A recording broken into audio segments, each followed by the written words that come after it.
เอาทักทายสวัสดีพี่น้องFCสุขุสุขเพิ่นคือเก่าเนาะพี่น้องมื้อนี้เฮาอยู่ที่บ้านกกเดือเนาะเป็นตอนเช้าเนาะคืนนี้บ่ได้อัดให้พี่น้องได้เบิ่ง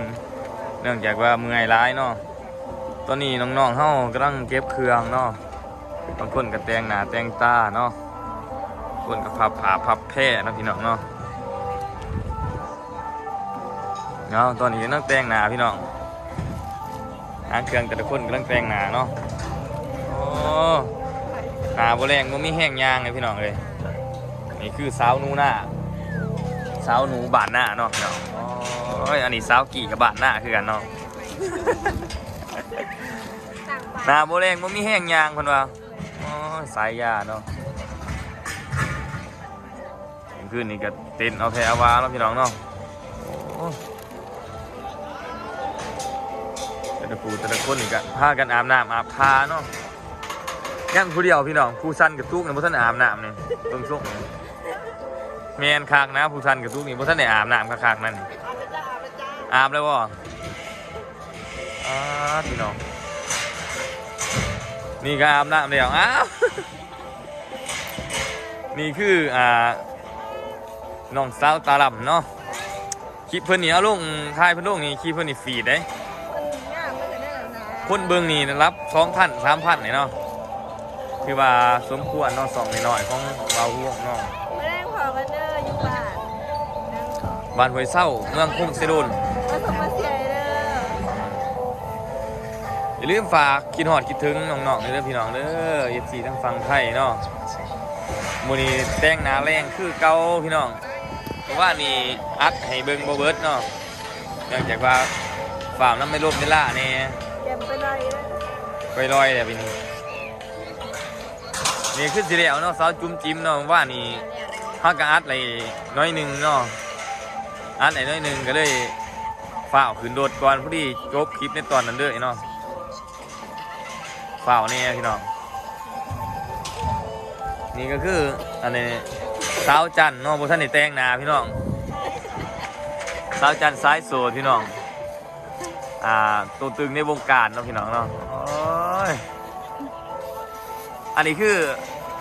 ลาวดวงเก่าลาวดวงเก่ามันได้ปีเลยไม่ได้มาดีตะกี้ว่าลาวดวงใหม่พี่น้องวันนี้กลายเป็นลาวดวงเก่าเลยอยู่รุ่นได้ปีแต่ก็ได้เก่าว่าให้เอินไม่เอินเก่ากันเป็นลาวดวงเก่าพี่น้องเลยอย่าลืมอย่าพลาดด้วยพี่น้องเด้อมื้อแรงบ้านห้วยเศร้าเมืองคุ้งเสดุลเนาะบรรยากาศอยู่บ้านเขานี่ก็ถือว่าโอเคเนาะแต่กูเจอคนนี่ยามเสาร์มากกับแดงหนาแย่งแวนคือเก่ากลางคืนกับแย่งแวนเนาะย่าเอื่อยใหญ่เขากะโอ้ยขับเต้นเนาะสาวบางอ่อนหน่อยเพิ่นมีอัลบั้มของเพิ่นเด้อพี่น้องเด้ออัลบั้มของเพิ่นก็มีอีสังก็ซื้อจะได้ก็อัลบั้มจะเพลงเจ้าฮะตำนานหัก3เสาบาเจียงนางมาลงวอนปูมันนี่โคตรเสียบแล้วดูดนี่เสิร์ชเขาเบิ่งได้พี่น้องใน YouTube ว่าเขามันเล่าใจขอเวลาหานาทีโอ้ยหลายพี่น้องอัลบั้มเพิ่นสุดใหม่สุดเก่าสุดใหม่ล่าสุดก็คือตำนานหัก3เสาฮะวอนปูมันนี่โคตรโอ้สุดใหม่ล่าสุดนี่วอนปูมันนี่โคตรเนาะคือว่าใหม่ล่าสุดพี่น้องคือว่าออกแบบสดๆร้อนๆเนาะอย่าลืมเข้าไปฟังไหลเนาะพี่น้องเพิ่นก็เป็นอีกนักห้องที่ว่านักห้องว่าลำสิงเนาะพี่น้องเป็นลำสิงลำเหลืองลำใส่ครบทุกอย่างพี่น้องตอนนี้สาวหลาลืมนอนกำลังนุ่งศีลมาแต่ห้องน้ำพี่น้องแค่ในนุ่งเสือเส้นน้ำโอ้เบาลูนี่หายแห้งเนาะโอ้เบาตัวนี้เองหายบรรยากาศพี่น้องเอ้ยชีวิตมาหลอกมาล่ำกันแนวนี่เดี๋ยวพี่น้องกลางคืนแก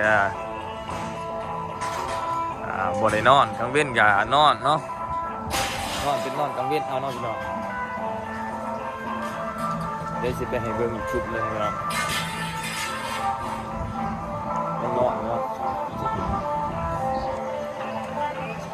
จุ่มนี่นอนเนาะพี่น้อง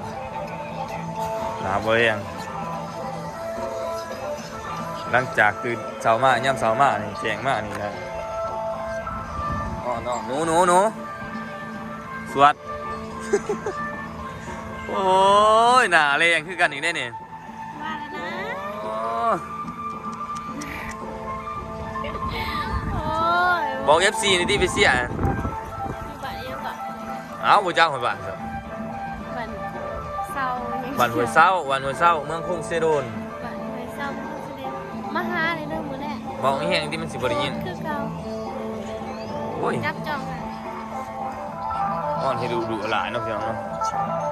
หลายคู่หลายคนสิให้มาเบิ่งทางฝ่ายซ้ายพี่น้องผู้ซ้ายก็โอ้มือกี่บูแซ่บ ใช่มาเนี่ย ห้วยเศร้าห้วยเศร้า เจอกันอยู่เลย ฝากหักสาวเมืองคงถึงอัลบั้มสุดใหม่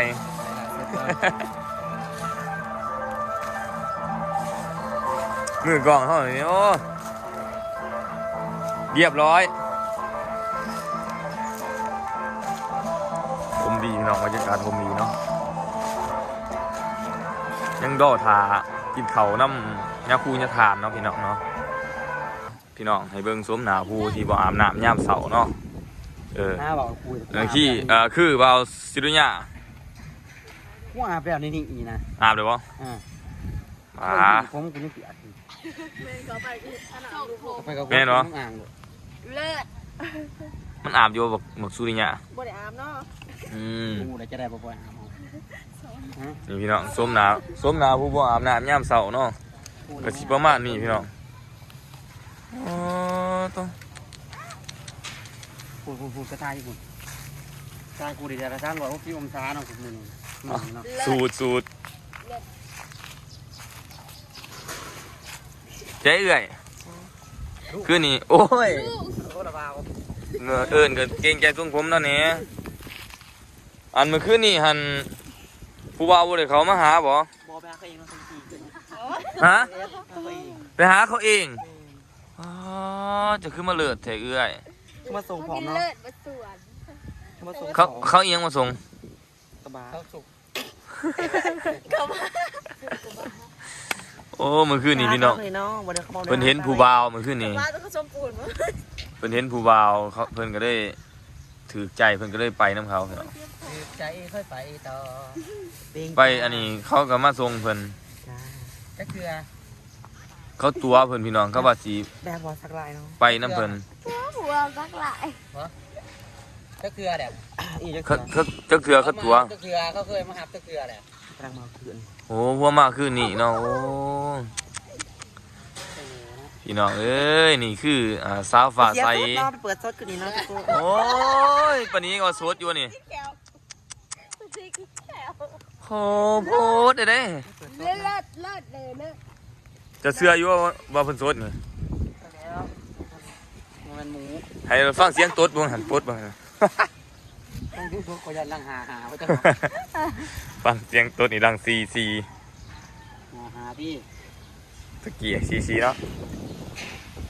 พี่น้องไก่สำเร็จเสร็จสิ้นเนาะโอ้บอกก็บ่ถือไก่แล้วพี่น้องไก่สำเร็จเสร็จสิ้นเนาะการไปกันมาของเฮาเนาะจะประมาณนี้เนาะทุกคนเอาพี่น้องตอนนี้เขาก็ขึ้นมาถึงรถเรียบร้อยเนาะพี่น้องอยู่ที่รถตู้รถแก่ตู้พี่น้องเอ้ยตัวนี้เขากำลังผูกเปพี่น้องผูกเปเนาะขึ้นมากกันประมาณนี้พี่น้องนี่สงสัยพิษนัดเนาะคือนี่จังว่าเงาแห้งเนาะสพิงเนาะพิษนัดบ่ สามสิบอย่าง พิษนัดพี่น้องเอ้ยสพิงเป็นพิษนัดนอนอยู่แล้วจะเขาเหยียบที่หันเอารวมเก็บเครื่องเก็บของเห็นพี่น้องเลยดูมันก็ย่างๆควรกินเนื้อเนาะบ่กินจะ